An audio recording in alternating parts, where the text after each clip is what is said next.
Hello students and hello everyone. I think you all doing well.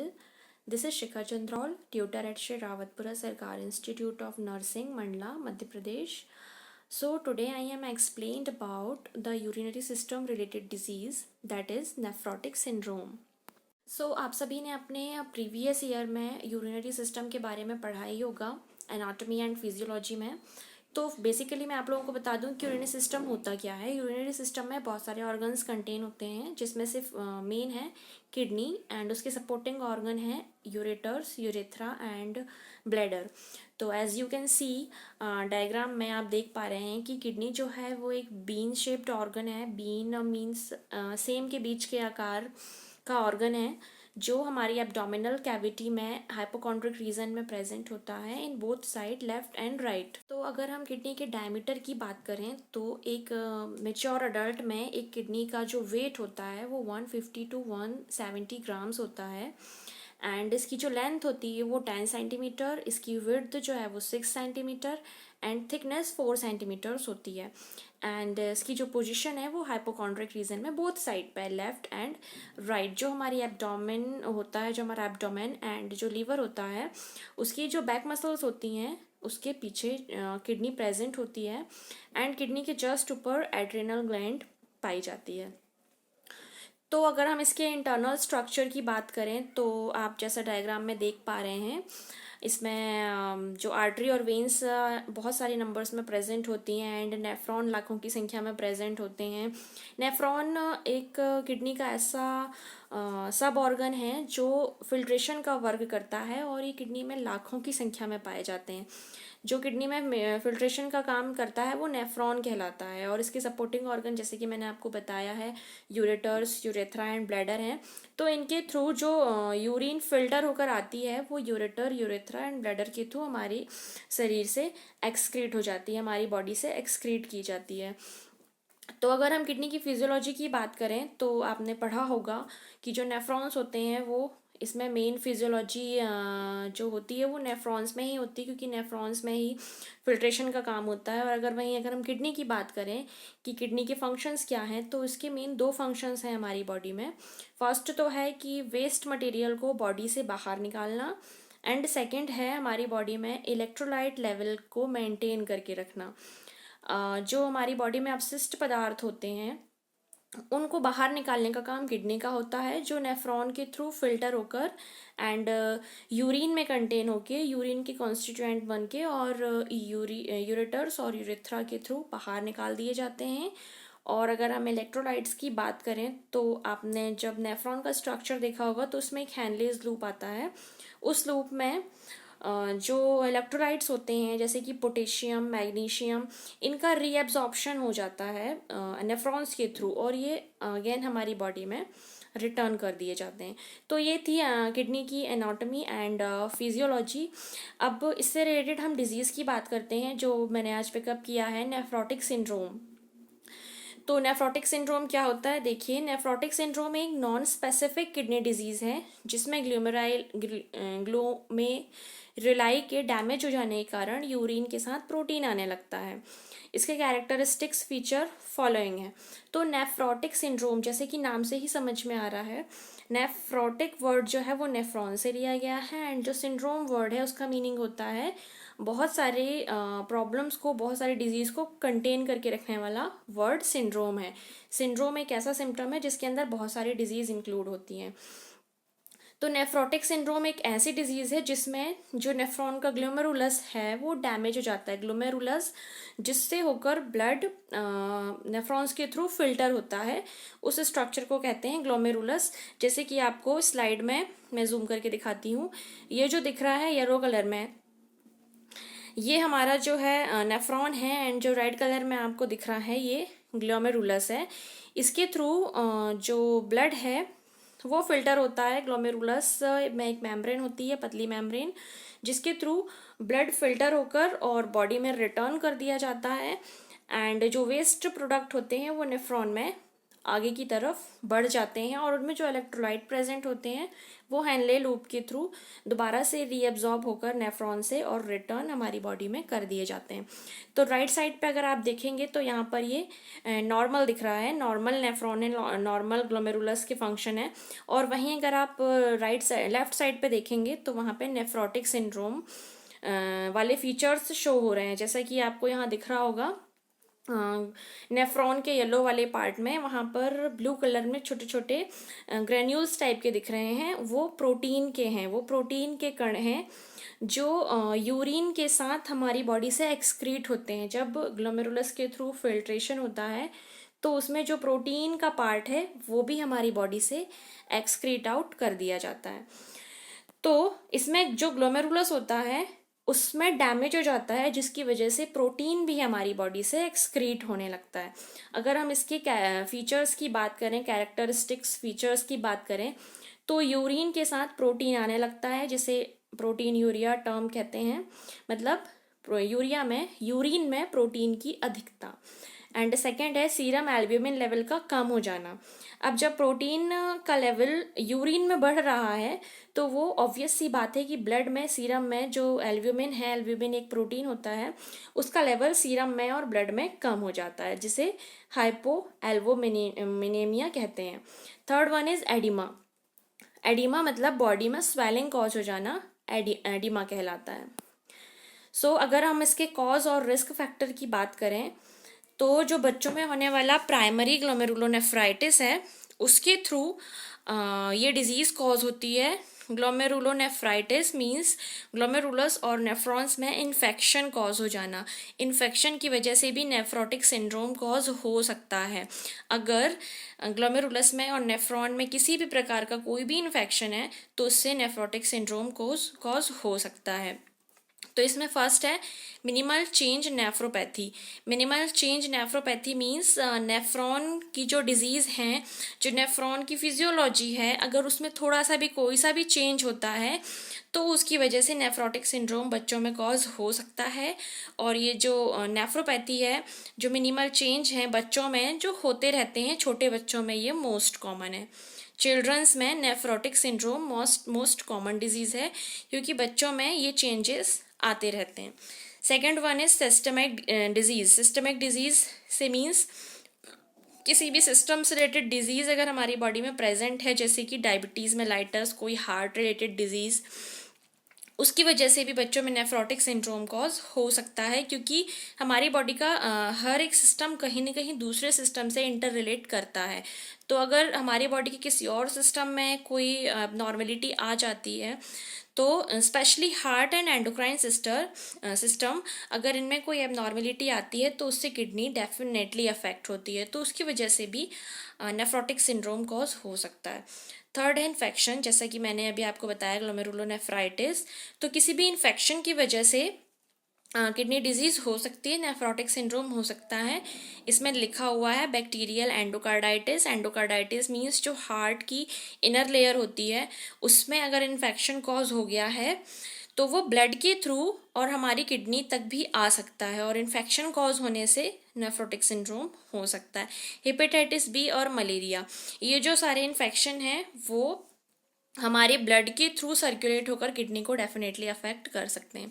Fourth one is carcinoma. Carcinoma means cancer. किसी भी प्रकार का अगर cancer है तो भी वो हमारी किडनी पे अफेक्ट करेगा और उससे बच्चों में नेफ्रोटिक सिंड्रोम कॉज हो सकता है। Fifth one is some drugs.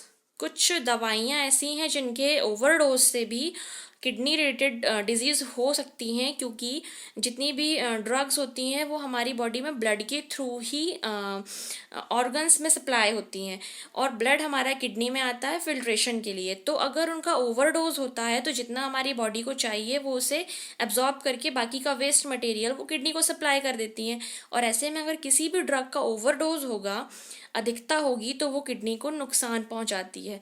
तो ऐसी बहुत सारी ड्रग्स हैं जिनके ओवरडोज से और नेफ्रोटिक सिंड्रोम जैसी सिचुएशन कॉज हो सकती है, जिनमें से फर्स्ट है पेनिसिलिन। पेनिसिलिन एक एंटीबायोटिक है, इसके ओवरडोज से नेफ्रोटिक सिंड्रोम हो सकता है। कैप्टोप्रिल एक पेन रिलीव ड्रग है जिसके ज़्यादा यूज से ये सिम्टम्स हमें देखने के लिए मिल सकते हैं। Corticosteroids and non steroid anti inflammatory drugs, ये इन्फ्लामेशन को रोकने के लिए इन ड्रग्स का यूज़ किया जाता है। पेन को रिलीव करने के लिए, इन्फेक्शंस से बचने के लिए इन ड्रग्स का यूज़ किया जाता है। और अगर इन ड्रग्स का ओवरडोज हो जाता है तो बच्चों में नेफ्रोटिक सिंड्रोम जैसी सिचुएशन देखने के लिए मिलती है। वहीं अगर हम इसके क्लिनिकल मैनिफेस्टेशंस की बात करें, clinical manifestations mean science and symptoms, कौन कौन से लक्षण बच्चों के अंदर दिखाई देते हैं जब उन्हें नेफ्रोटिक सिंड्रोम होता है तब। तो फर्स्ट है यूरिन के साथ प्रोटीन आना। आपने पहले पढ़ लिया है कि इस डिजीज में प्रोटीन यूरिया होता है, यूरिन में प्रोटीन का बहुत अधिक लेवल पाया जाता है। सेकेंड है सीरम एल्ब्यूमिन लेवल का नॉर्मल से कम हो जाना। जैसा कि मैंने अभी आपको बताया था कि अगर यूरिन में प्रोटीन का लेवल बढ़ रहा है तो ऑब्वियसली ब्लड में प्रोटीन का लेवल कम हो जाता है, तो वही है सीरम एल्ब्यूमिन लेवल का कम हो जाना। Third one is oedema, body में सूजन आ जाना। फोर्थ वन इज रक्त में लिपिड की मात्रा बढ़ जाना। प्रोटीन कम होता है तो फैट की जो क्वांटिटी है वो ब्लड में बढ़ जाती है, जिसे हाइपरलिपिडेमिया कहते हैं। नेक्स्ट है एनोरेक्सिया, भूख कम लगना, इरिटेबिलिटी, मेलाइज एंड एनीमिया जैसी सिचुएशन कॉज हो सकती है। अगर इसका डायग्नोस्टिक इवैल्यूएशन देखें, अगर हम इस डिजीज को डायग्नोस्ट करना चाहें तो इसके लिए सबसे पहले हमें पेशेंट की हिस्ट्री लेनी पड़ेगी, क्योंकि हमें हिस्ट्री से बहुत सारी जो कॉज होते हैं उनके बारे में समझ में आ जाता है। इसलिए फर्स्ट है कि हम पेशेंट की हिस्ट्री लें, उसके बाद उसका फिजिकल एग्जामिनेशन करें। फिजिकल एग्जामिनेशन करने से भी हमें बहुत सारी इन्फॉर्मेशन कलेक्ट हो जाती हैं और उसके थ्रू हम उसे ट्रीटमेंट प्रोवाइड कर सकते हैं। Third one is laboratory investigation, हमें फिर लैब्स की इन्वेस्टिगेशन करनी है, जिसमें से फर्स्ट है यूरिन एग्जामिनेशन। हमें यूरिन का एग्जामिनेशन करना है, जिसमें हमें ये शो होगा कि जो प्रोटीन की लेवल है वो यूरिन में बढ़ा हुआ है। जैसे कि ब्रैकेट में लिखा हुआ देखिए 2 से 20 ग्राम पर डे, जबकि नॉर्मल होता है 150 टू 200 mg पर डे, और 2 to 20 ग्राम पर डे बहुत ही ज़्यादा क्वांटिटी होती है प्रोटीन की हमारी बॉडी से एक्सक्रीट होने की, क्योंकि 1000 mg इक्वल टू 1 ग्राम होता है। और अगर नॉर्मल लेवल 150 to 200 mg है और अगर ग्राम्स में 2 ग्राम्स to 20 ग्राम्स है तो ये बहुत ज़्यादा है। तो यूरिन एग्जामिनेशन में हमें ये रिजल्ट्स देखने को मिलते हैं। ऑल्सो हीमेचूरिया, और हीमेचूरिया भी देखने मिलता है। हीमेचूरिया मीन्स होता है यूरिन में ब्लड की प्रेजेंस, हीमेचूरिया कहलाती है। नेक्स्ट हमें ब्लड एग्जामिनेशन करना होगा, और ब्लड एग्जामिनेशन में प्रोटीन का लेवल कम आएगा, क्योंकि यूरिन में प्रोटीन का लेवल बढ़ा हुआ है तो ब्लड में प्रोटीन का लेवल कम हो जाता है और वो 2.5 mg पर DL से कम हो जाता है। कोलेस्ट्रॉल लेवल बढ़ जाता है, जैसे कि आपने साइन सिम्टम्स में पढ़ा था कि ब्लड में लिपिड की मात्रा बढ़ जाती है। Lipid means cholesterol, cholesterol means lipid, तो कोलेस्ट्रॉल का लेवल ब्लड में बढ़ जाता है और वो 200 mg पर DL से भी ज़्यादा हो जाता है, जो कि बहुत ज़्यादा है। वहीं ब्लड यूरिया नाइट्रोजन का स्तर बढ़ जाता है। ब्लड में जो यूरिया और नाइट्रोजन का लेवल है वो भी बढ़ जाता है। अगर किडनी फिल्ट्रेशन की बात करें तो उसमें जैसा कि अभी आपने पढ़ा हीमेचूरिया हो जाता है, तो यूरिया में ब्लड और नाइट्रोजन दोनों सब्सटेंस की प्रेजेंट पाई जाती है। अगर हम इसके मेडिकल मैनेजमेंट को देखें तो हमें मेडिकल मैनेजमेंट के लिए डायूरेटिक्स थेरेपी देनी होगी, जो एडिमा को कम करता है। डायूरेटिक्स मल्टीटास्किंग ड्रग है, ये हाइपरटेंशन को कम करता है और एडिमा को कम करता है, यूरिन फ्लो को बढ़ाता है। हमारी बॉडी में एडिमा होता है तो एडिमा में फ्लूइड एक्यूमुलेशन हो जाता है। फ्लूइड एक्यूमुलेशन मीन्स पानी का इकट्ठा हो जाना। तो अगर हम डायूरेटिक्स यूज़ करेंगे तो वो हमारी बॉडीज में जो एक्सेसिव वाटर है, जो एक्सेसिव फ्लूइड है, उसे रिलीव करने का काम करता है और उसी की वजह से हाइपरटेंशन कम होता है। तो डायूरेटिक्स थेरेपी अपनाना है, जिसमें फ्रुसेमाइड और स्पाइरोनोलेक्टोन, एंड थर्ड है एमिलोरॉइड। ये 3 ड्रग्स हैं जो डायूरेटिक्स के रूप में यूज़ की जाती हैं। सेकंड है कॉर्टिकोस्टेरॉइड्स। कॉर्टिकोस्टेरॉइड्स जो है वो इन्फ्लामेशन को कम करने का काम करते हैं, इन्फेक्शन को कम करने का काम करते हैं। जैसा कि हमने कॉज में पढ़ा था, इन्फेक्शन की वजह से भी नेफ्रोटिक सिंड्रोम हो सकता है। तो अगर हमें इन्फेक्शन का कोई भी सिम्टम नज़र आता है तो हम उसे कॉर्टिकोस्टेरॉइड प्रोवाइड कर सकते हैं। थर्ड है साइटोटॉक्सिक ड्रग। हमने कॉज में पढ़ा था कि ड्रग की टॉक्सिसिटी की वजह से भी नेफ्रोटिक सिंड्रोम कॉज होता है। Toxicity means overdose. ड्रग की ओवरडोज की वजह से भी नेफ्रोटिक सिंड्रोम कॉज होता है। तो हम उसके ट्रीटमेंट के लिए साइटोटॉक्सिक ड्रग दे सकते हैं, जिनमें से कुछ के नाम यहाँ दिए हुए हैं, आप रीड आउट कर सकते हैं।